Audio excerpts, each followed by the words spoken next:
tayong squid pasta, kinilaw na pugita, at meron din tayong bread na may kesong puti.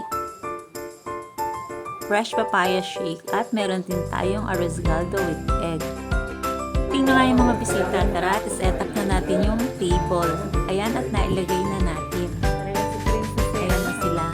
At ready nang kumain. Siyempre, happy sila dahil looking yummy to yung na-prepare natin. At picture-picture muna bago kumain.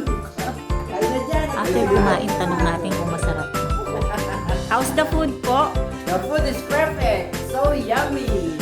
Ang sarap nung pagkalambot ng pagkagawa at ang kanyang presentation ay Perfect yung presentation, di ba? Oo, perfect. At saka lahat healthy. This one is also sweet, Octopus. and salad. So walang meat. Ito rin. Well, this is pasta. This is giant squid. Malambot kahit na giant.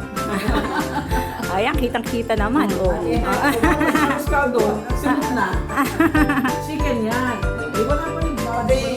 Yung kanyang So papaya. that is perfect. Perfect. Smoothie. Even ito. With all the herbs. Ano to kayo smoothie? Taste satisfied nga, kaya masasabi nating success. Thank you po. Thank